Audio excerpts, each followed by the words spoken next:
I have the pleasure of sitting across the digital table from the wonderful Sam Maggs. Sam, thank you so much for doing this. Oh my gosh, thank you. That was a great introduction.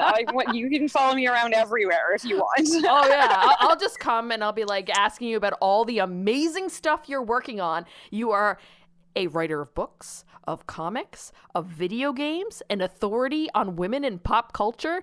I feel like we are kindred spirits when I was reading your biography. I'm so happy to hear that. I feel that too. I feel that in my soul. So I have to ask you, before we get into all the nitty gritty of all the cool stuff that you've worked on, I want to know what got you into geek culture? What was the introduction? That's such a great question. You know, my parents are both big nerds. They both went to see A New Hope 20 times or more in theaters back in the 70s. And I guess instead of rebelling and getting into football or something, I just went with it and sort of got into it too. So I've always been a big fan of, my first love was sci-fi really, and TV shows. And from there, you know, got into video games as a early, you know, tween kid, and cartoons and Sailor Moon and Stargate SG-1 and Star Wars. And my parents used to keep me home from school to like marathon the Indiana Jones trilogy and stuff, but I turned out okay. So I think so, you did. I had good nerd role models, I guess, is the answer. That you did, and kudos to your parents, because my parents had some nerdy things. My dad and I kind of are like the gearheads in our family, but you know, they introduced me to some stuff, but a lot of it I got from my friends growing up in school. Oh yeah, you know, it's funny, my parents always used to deal with other parents who were like, I don't let my kid watch TV or whatever, and my parents now are like, oh, she's doing okay, I guess. I guess all that TV was worthwhile, huh? Now you're on TV, so totally. You know. All right, so let's get into, because this is the Girls on Games show, I want to get into your video game stuff. So you are a senior writer for Insomniac Games, correct? Yeah. Awesome. Did you work on the most recent project, the Spider-Man game, at all? I didn't work on the base game, but I did some writing for City That Never Sleeps, the DLC. Ooh. So if you are still playing Spider-Man, which, you know, I hope you will, there are additional DLC episodes coming out this fall, so keep your eye out for those. I did some work on the second episode, Turf Wars, so it was really exciting and a dream come true, really, to be able to write Spider-Man. Like, come on. So cool.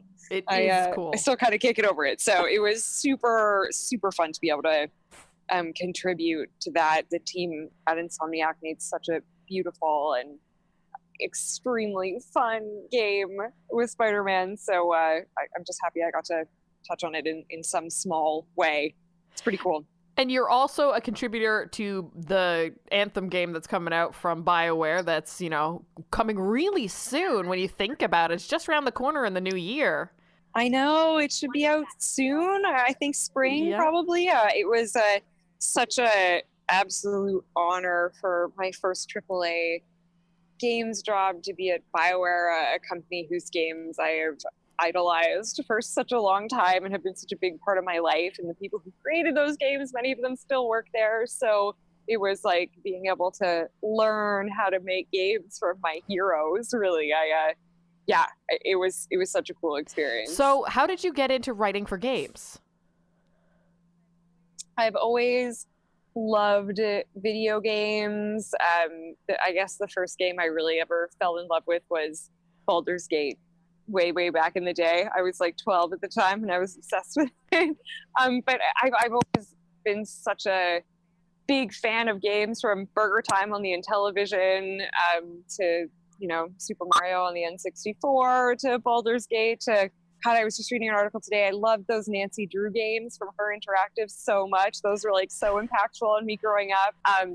So often, as I thought about it as I got older, I realized that what really drew me to these games were the characters and the stories. You know, I can remember playing through Mass Effect for the first time and finishing Mass Effect 3 and just like falling onto the floor weeping for like a full 30 minutes because I felt like I'd lost my family.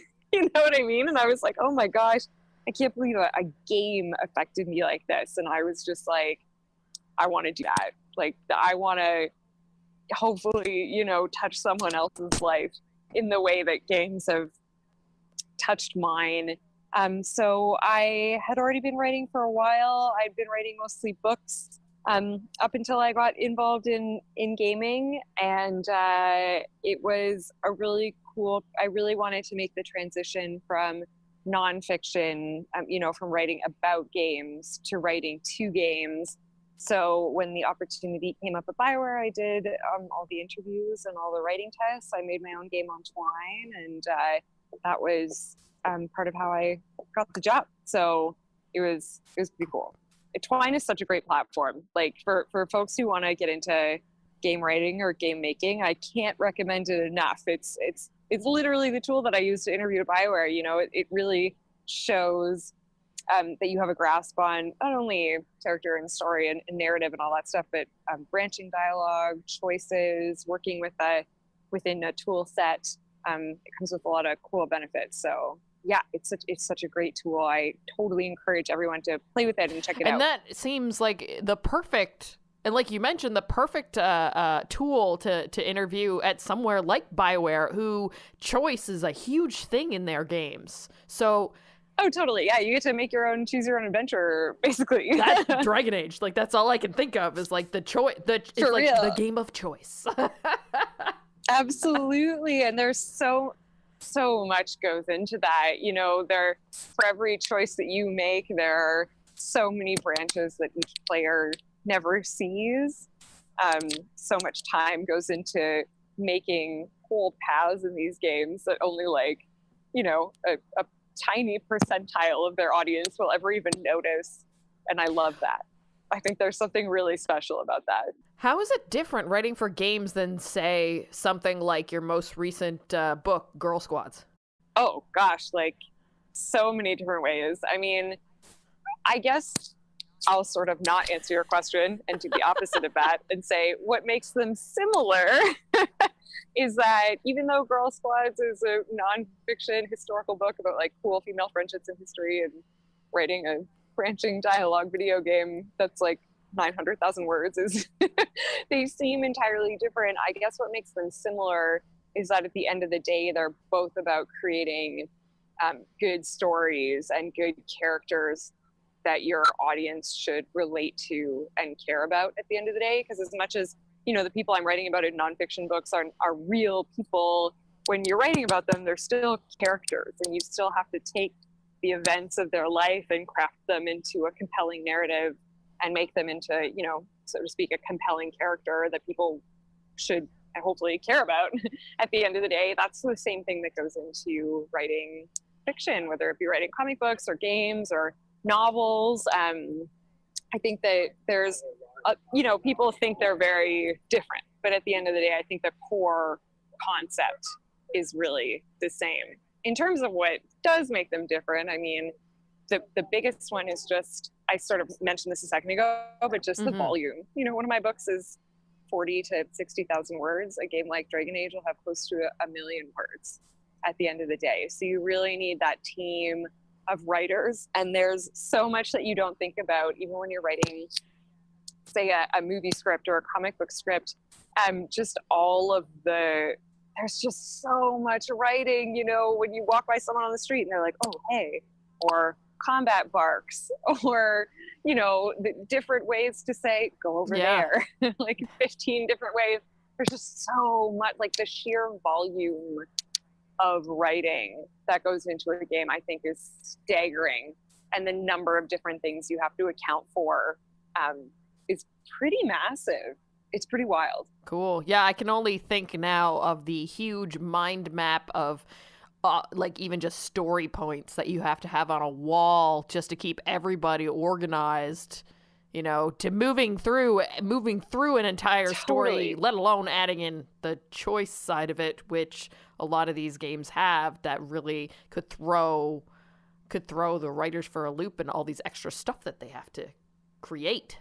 Oh yeah, I mean, especially like you say, when you are talking about a game with choice, it really is like a complicated spider web of things. But even, what I love about making games, as opposed to all the other genres of writing, is that it is so collaborative, not just between you and other writers, so that's invaluable, but also between you and all of the other kinds of wonderful designers on your team. So when you sit down to make a mission, it's not just you being like, oh, I want to do whatever I want. You'd sit down with a level designer, an environment artist, and a gameplay designer, and all these different people who all have wonderful, exciting, amazing ideas for how to make that mission or that level the most fun it can possibly be.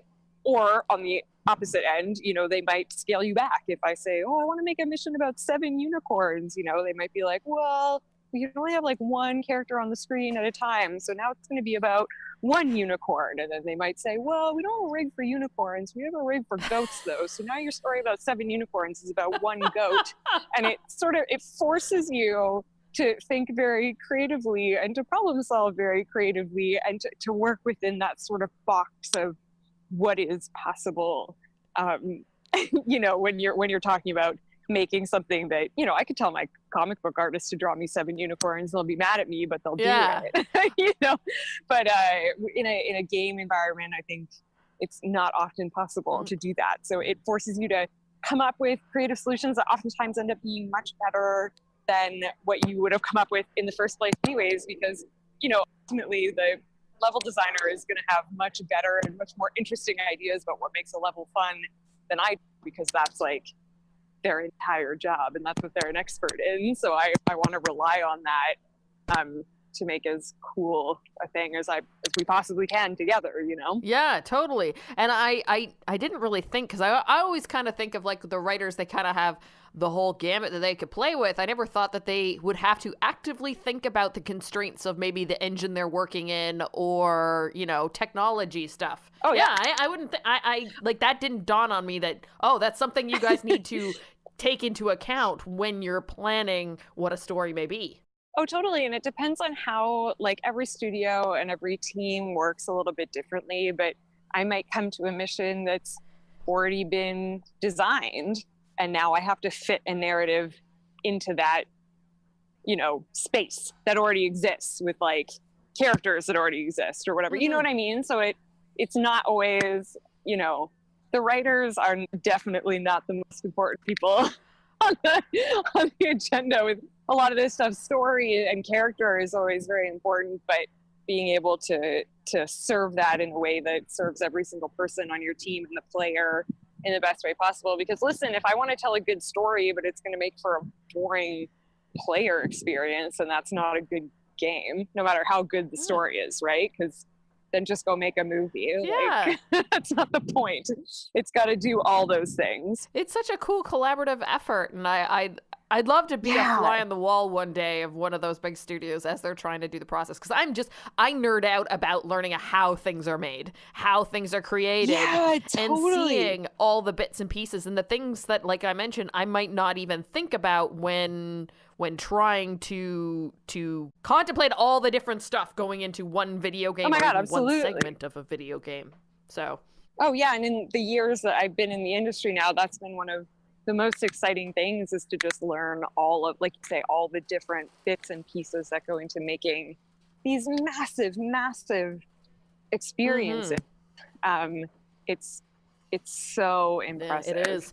Along with writing for video games, you're also a prolific writer yourself and been published a few times now. I gotta say, you've got quite a few. You've got Fangirl's Guide to the Galaxy, which I just finished reading. I love that book. Oh, thank you. Thank you so much. If I have a little girl, I'm going to hand her this book and say, choose your fandom, choose it wisely, but at the same time, if you want multiple, go for the gold. Oh my gosh, thank you so much. I just wanted to write the book that I wished I had when I was 15 years old, and I felt like a total weirdo for being into this stuff and feeling like nobody else was or understood me, or like I couldn't be who I was or share with people the things that I loved. And so, yeah, thank you. That was really Thanks No for being here. problem. I And like appreciate it's just a great spot to start, because so often people come to me and they're like, how do I get into video games? How do I get into Harry Potter? How do I get into, where do I start? Now I have the reference. So thank you. Oh, thank you. And it is daunting. Like, gosh, it is daunting. So I feel you. So tell me more about Girl Squads, because I'm super intrigued by this brand new book, just came out in October, fresh off the printing presses. What can people expect from reading your new book? Well, it is, like you say, it's called Girl Squads. It's about 20 awesome female friendships that changed history. And so it really focuses on collaboration between women from across time and across the globe, everyone from two Vietnamese sisters in the year 1000 who fought back Chinese invaders on elephant back, to the Patriotic Women's League of Iran in the 1920s, to the first female singer-songwriters in medieval France, to Afghanistan's first all-female orchestra who exists right now. So I got to learn about awesome women, but also really interesting cultural moments in time from all across the world, and share the stories of these really inspiring women that I think we don't often get the opportunity to learn about in school, unfortunately, or from our textbooks.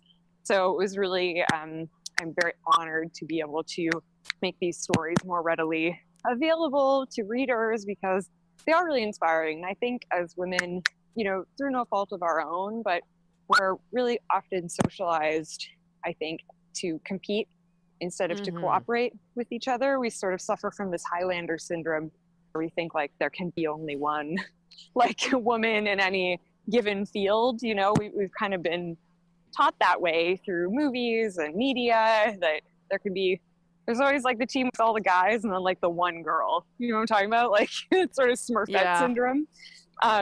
So I think it's really important to put it out there that women we're not like naturally catty.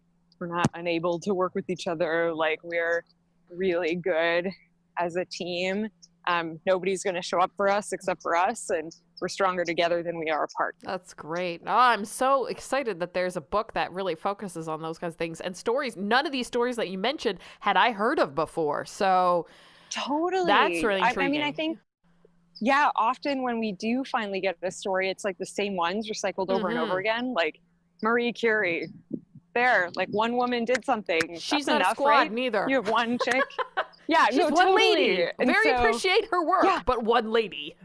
Yeah, totally. So yeah, thank you. They were super fun to research. And like I was kind of saying, beyond, you know, the women being really interesting, it was so fascinating to read about these different cultures at these moments in time that I had no idea about. Because I think in North America, we're so often, our history lessons are very internal focused.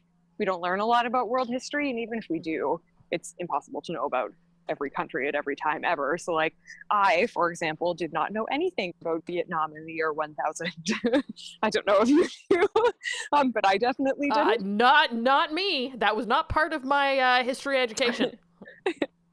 Exactly. So now I do. I'm able to share that with you. So that was a very cool experience as well. It was a really fun part of researching the book for me. Yeah, that is excellent.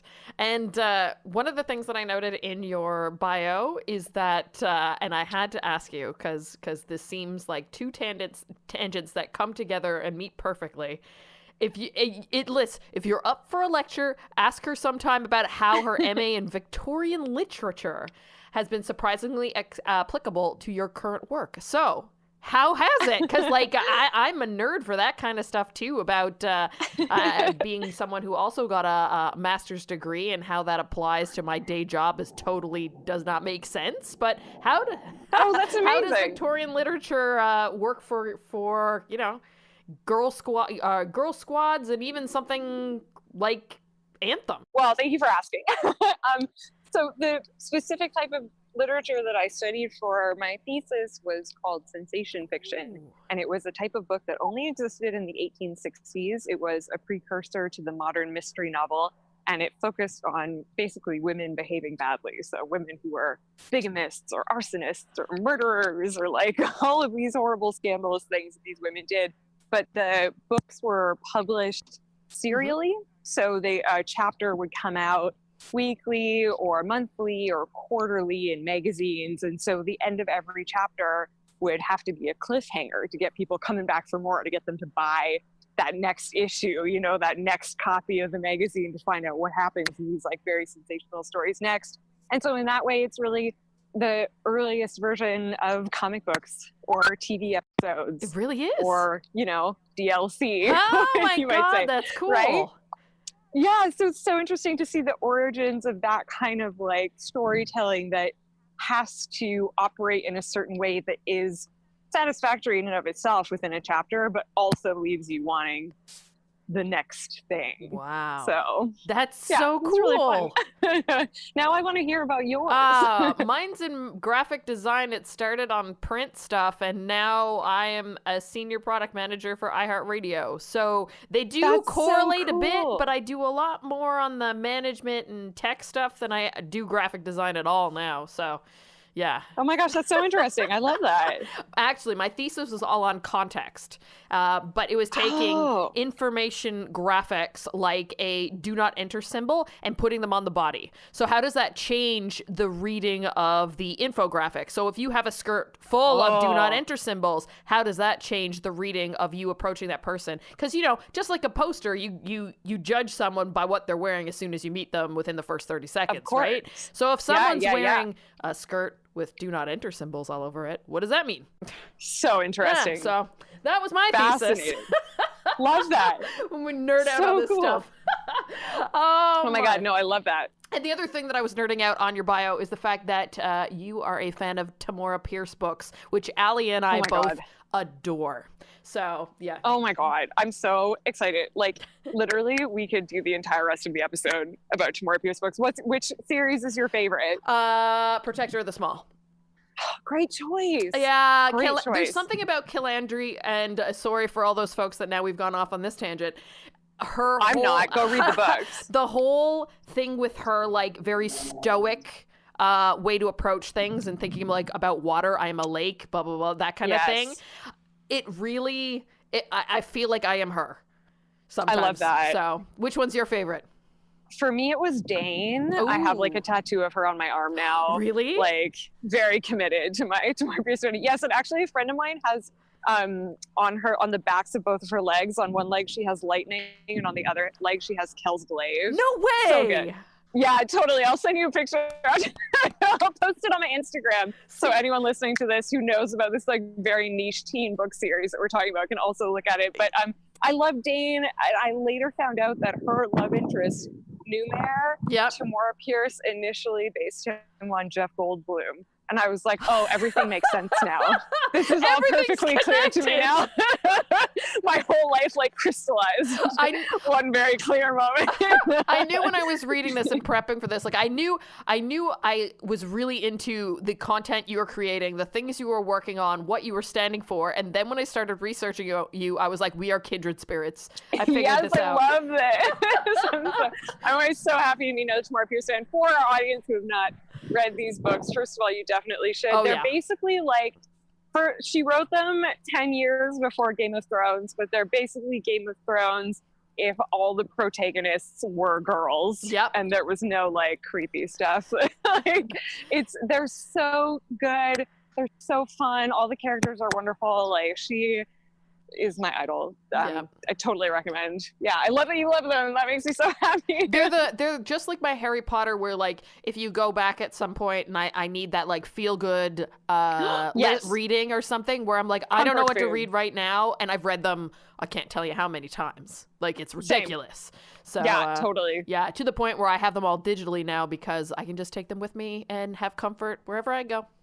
That's such a good idea. They've re-released them all with new covers, and so I'm just like, I'm that like weirdo who has to buy every new cover for these series. Like, everybody has. I feel like everyone has something from their childhood that's like that. For me, in books, more Pierce in games. Like I was saying, it's like Baldur's Gate or these Nancy Drew games were like such a big influence on me. That I just like anytime they re-release like oh, remastered Baldur's Gate. I'm like on it opening.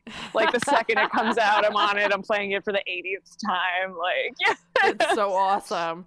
So Sam, before I let you go, I want to know what's coming up next for you. Are you working? I guess you're doing the full tour stuff when it comes to the book, right?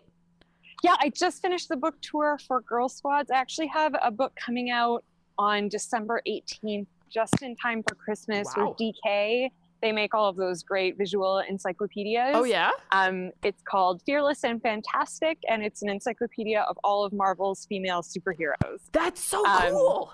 It was so fun. I was co-writer on it. I had some great folks helping out on the DK side, but it was such a fun book to work on. And it's cool because it covers not only, you know, the more well-known Marvel characters like Black Widow and Captain Marvel, but also characters that I think a lot of people have probably never heard of, like Echo, who's like a really awesome, she's like the deaf counterpart to Daredevil. And she's also like Latina and Native American and super interesting, like cool characters that we never really see on TV or in the movies or whatever, that it was so fun to dig into a little deeper and find out their whole history and backstory and what cool powers they have. And it's DK, so it's beautiful, obviously, because they make amazing books. So. Yeah, you got, so between Girl Squad that came out weeks ago.